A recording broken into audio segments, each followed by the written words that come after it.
संख्या अनुक्रमों से संबंध। जो आपने आकृतियां देखी ना अभी ये वाली, ये आकृतियां देखी आपने, तो इनको मैंने आपको संख्यात्मक रूप में कैसे ये संबंध स्थापित करती है वो बताया। सेम चीज यहाँ पर आपको बताई गई है और प्रश्न उत्तर भी उसी से संबंधित है। बात समझ में आ गई आपको? जैसे यहाँ पर देखिए क्या लिखा है, प्रायः आकार अनुक्रम आश्चर्यजनक तरीकों द्वारा संख्या अनुक्रमों से संबंधित होते हैं। ऐसे संबंध आकार अनुक्रम और संबंधित संख्या दोनों का अध्ययन समझने में सहायक हो सकते हैं। जैसे मैंने आपको बताया, जैसे हमने यहाँ पे गिनती करी ना, यहाँ पर कितनी भुजाएं हैं?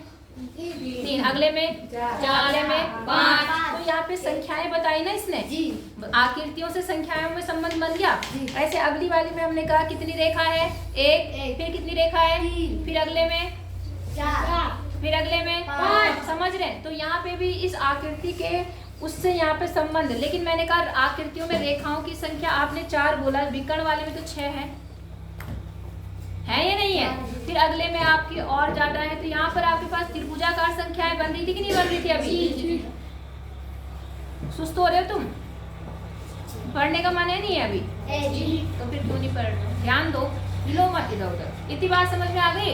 अच्छा, ऐसे मैंने सारी आकृतियों के बारे में आपको बताया कि कौन सी यहाँ पे सीरीज बनेगी, वर्ग बनेगी, वर्गाकार बनेगी, त्रिभुजाकार बनेगी, या कौन सी आपके पास नंबर्स आएंगे, सीरीज आएंगी, वो बता दिया ना मैंने आपको। बस उन्हीं से आधारित आपको प्रश्न बताने हैं, ठीक है ना? अब जैसे इन्होंने समबाहुभुज का मतलब बताया, समबाहुभुज का मतलब मैं आपको बता चुकी हूँ, जिसकी भुजाएं क्या होती हैं? सम मतलब तेज से बोला करो, बराबर। बात समझ में आ गई आपको? तो ये सब आपको दिखा रखा है यहाँ पर, और साथ ही एक कोण भी समान है। कोण के बारे में अभी मैंने आपको नहीं बताया। यहाँ पर देखो, समबाहुभुज जो होता है ना, जिसकी भुजाएं बराबर होती हैं, कोई भी बहुभुज, त्रिभुज ले लो, चतुर्भुज ले लो, तो उनके कोण भी आपस में बराबर होते हैं। कोण भी क्या होते हैं? बराबर। कोण मतलब कोने, कोण मतलब कोने। जैसे ये मैंने समबाहु त्रिभुज ले लिया, त्रिभुज ले लिया जिसकी सारी भुजाएं क्या है? बराबर। ये जो कोने होते हैं ना, कोने, ये जो ये जगह होती है, इसको बोलते हैं कोण। इसको क्या बोलते हैं? कोण। तो किसी भी समबाहुभुज की भुजाएं तो बराबर होती हैं आपस में, साथ में कोण भी आपस में क्या होते हैं? बराबर। चतुर्भुज में हमने वर्ग ले लिया, इसकी चारों भुजाएं बराबर हो गई, तो इनके कोण भी आपस में क्या होंगे? बराबर। सम पंचभुज ले लिया, सम मतलब बराबर वाली की बात कह रहा है ये, जिसकी भुजाएं क्या होंगी? बराबर। उनके कोण भी क्या होंगे? बराबर। समझ गए जी कि नहीं समझे? समझ गए। कोने, कोण मतलब कोने, जैसे हमारी दीवार का कोना। नहीं आई बात समझ में? दीवार का कोना हो गया, ये बोर्ड का कोना हो गया, ये हमारी किताब का कोना हो गया, तो यहाँ पर कोण बनते हैं। क्या बनते हैं? कोण। टेबल कोण बोलते हैं, टेबल। समझ गए ना? हाँ, सब ऐसे। ठीक है बेटा, तो आपको समझ में आ गया कि जो समबाहुभुज है उनकी भुजाएं तो बराबर होती है, साथ में उनके क्या बराबर होते हैं? कोण। याद दिमाग में रखना इस बात को, है ना? समबाहुभुज की क्या होती है? बराबर कोण, और साथ में भुजाएं और कोण बराबर होते हैं। अब शुरू करें प्रश्न उत्तर? ठीक है। 1.6 में देखिए लिखा है, आइए पता लगाते हैं। ठीक है, समबाहुभुजों के प्रत्येक आकार। देखो, समबाहुभुज पे देखना आपने, ये तुम्हारे समबाहुभुज हैं, देख रहे सब लोग? जी। चलो इसको एक थप्पड़ मारना, खींच ले, मार मार जल्दी मार। अभी ये सब करने का टाइम है। बोलो, ये समबाहुभुज दिख रहा आपको? अब इसमें क्या लिखा है? देखिए, समबाहुभुज के प्रत्येक आकार अनुक्रम में भुजाओं की संख्या ज्ञात कीजिए। करी थी आपने भुजाओं की संख्या ज्ञात? कितनी भुजा? 3, इसमें 4, इसमें 5, इसमें 6, 7, 8, 9, 10 तक दिया। अगली कौन सी होगी? 10। ठीक है, तो आपने क्या करा? आपने भुजाओं की संख्या ज्ञात कर ली, जो कि इस क्रम में बनी, 1 2 3 4 5 6 7 8 9 और 10, इस क्रम में बना। हाँ या ना? जी। अब इन्होंने क्या बोला कि आप क्या काम कीजिए, समबाहुभुजों के प्रत्येक आकार अनुक्रम में आकृति के कोने, कोने के विषय में आप क्या कह सकते हो? कोने मतलब कोण, कोने मतलब कोण। तो यहाँ कितने कोने? 3। 1 2 3 कोने की नहीं है? कितनी भुजाएं थी? 3। 3 वाले में कितने कोने हैं? 3। 4 भुजा वाले में 4, 5 भुजा वाले में 5, 6 भुजा वाले में 6, 7 भुजा वाले में 7। समझ गए? मतलब क्या है कि जितनी ही भुजाएं हैं उतने ही क्या है? कोण। कोण या कोने। बात समझ में आ गई आपको? तो इन्होंने यही बोला है कि पहले तो भुजाओं की संख्या का अनुक्रम बताना है। तो आपने कहा 1 2 3 4 5 6 7 8 9 10 11 ये है ना। फिर इन्होंने कहा कोने कितने हैं, कोने के विषय में आप कहेंगे तो कोने भी कितने आपके, पहले में 3, दूसरे में 4, तीसरे में 5, अगले में 6, फिर 7, इस क्रम में रहेगा, है ना। अब क्या आपको वही संख्या अनुक्रम प्राप्त होता है? दोनों में सेम चीज मिल रही है आपको? जी। भुजाओं में भी उतने ही नंबर हैं और कोने भी उतने ही हैं। तो उन्होंने क्या कहा, क्या आपको सेम चीज प्राप्त होती है? तो इसका आंसर क्या है? हाँ। क्या आप स्पष्ट कर सकते हैं ऐसा क्यों है? तो भाई जाहिर सी बात है, आप बोलेंगे इससे ये स्पष्ट होता है कि जितने नंबर होते हैं भुजाओं में, मतलब जितनी संख्या होती है, क्या होती है? संख्या। किसकी संख्या? जितनी भुजाओं की संख्या होती है उतनी ही उसमें कोने होते हैं। इसीलिए दोनों ही आपस में क्या है? बराबर। क्या बोलेंगे हम? बहुभुज में जितनी संख्या होती है, क्या लिखेंगे? बहुभुज में भुजाओं की जितनी संख्या होती है, क्या लिखेंगे? भुजाओं की जितनी संख्या होती है, भुजाओं की जितनी संख्या होती है, कोने भी उतने ही होंगे। कोने भी उतने ही होंगे।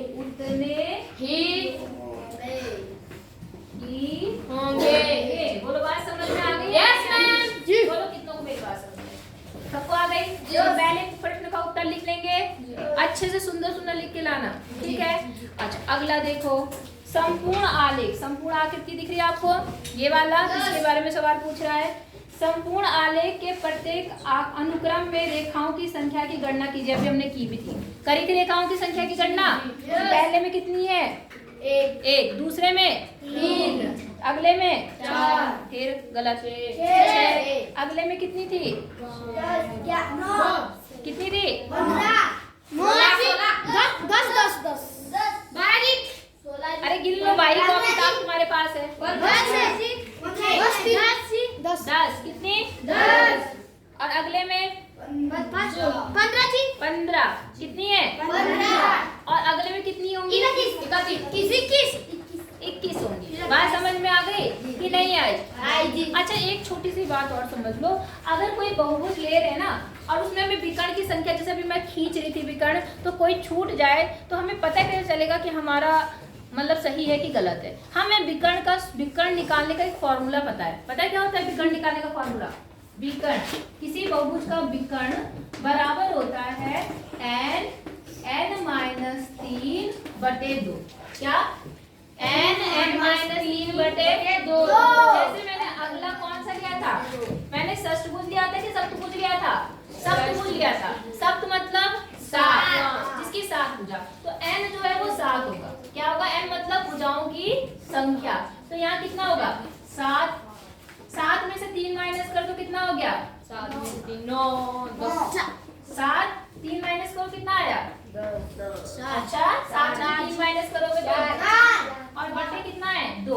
2 एकम 2, 2 दूनी 4। 7 गुणा 2 कितना आ गया? 9।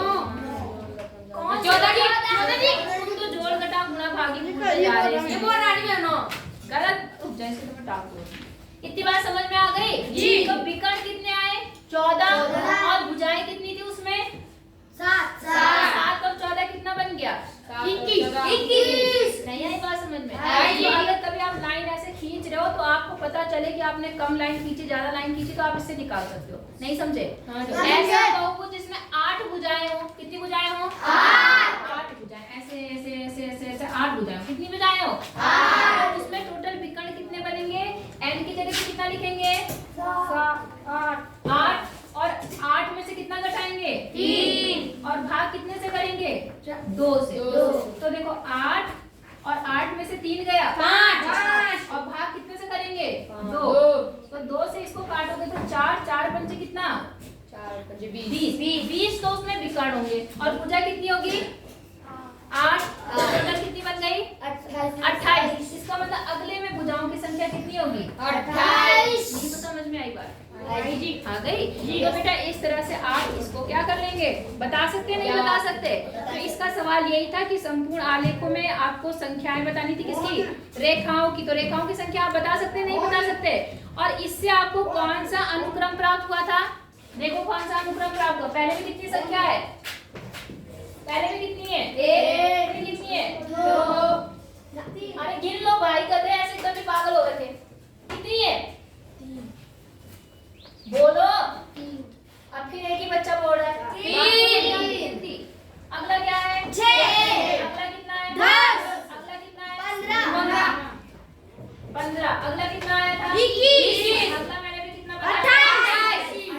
ऐसे आ गया। तो ये कौन सी संख्या है? कौन सी? आपसे पूछा इसमें कौन सा अनुक्रम प्राप्त होता है, तो आप कहेंगे इसमें त्रिभुजाकार संख्याएं प्राप्त होती है। और ऐसा क्यों होता है तो आप बता देंगे। कैसे बताएंगे? कि भाई देखो, एक तो एक ही रहता है। जब आपने 1 में 2 जोड़ा होगा तो 3 आई होगी। 3 में 3 जोड़ा होगा तो कितनी आएगी? 6। और 6 में 3 जोड़ा होगा, 6 में 4 जोड़ा होगा तो 10। 10 में 5 जोड़ा होगा तो 15। 15 में 5 6 जोड़ा होगा तो 21 आएगा। और 21 में 7 जोड़ेंगे तो 28। ऐसे आएगी।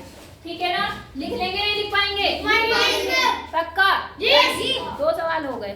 कल कॉपी चेकिंग डे है। अगर कल कॉपी नहीं कंप्लीट हुई, काम पूरा नहीं हुआ तो पीटूंगी। बोलो, बात समझ में आ गई? अच्छा, अगला सवाल देखो। अब ढेरित वर्गों का बात करता है। ये जो वर्ग बनाए हैं इनकी बात कर रहा है। ढेरित वर्गों के अनुक्रम में प्रत्येक वर्ग कितने छोटे वर्ग है? तो हमने गिनती करी थी इनकी। करी थी नहीं करी थी? पहले में कितने वर्ग हैं?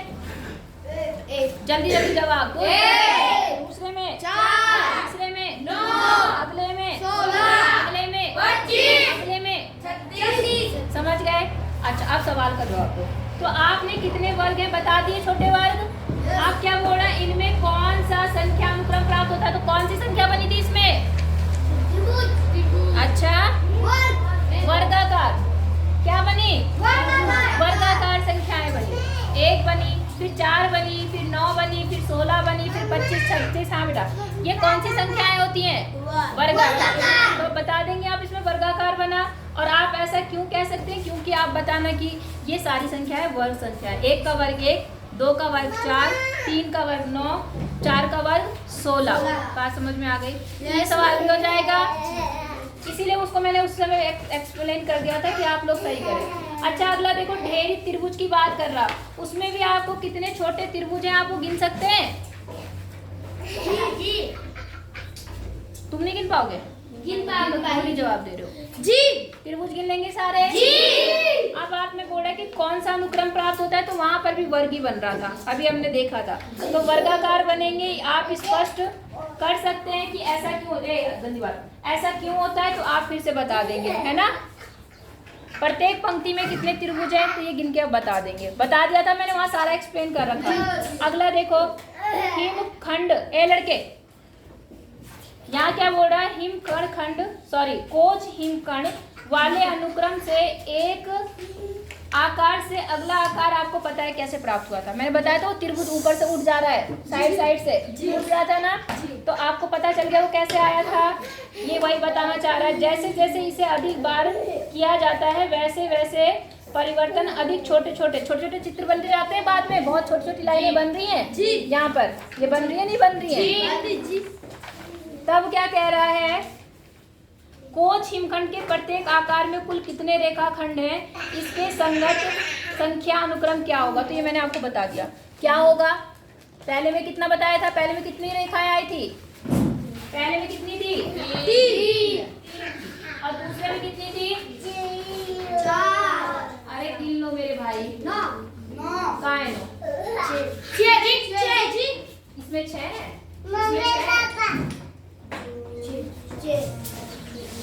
अभी बताया, अभी भूल गए। 12।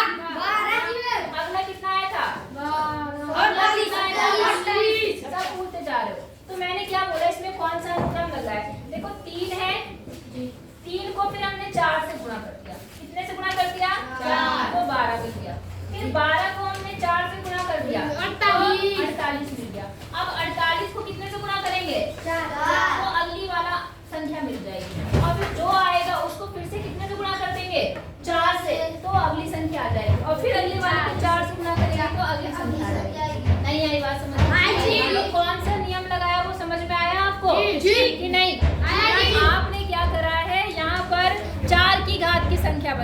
2 की घात की संख्या थी वो 2 गुना हो रहा था। यहाँ पर संख्याएं क्या हो रही है, 4 गुनी बढ़ती जा रही है। क्या बढ़ रही है, समझ में कर लेंगे जी।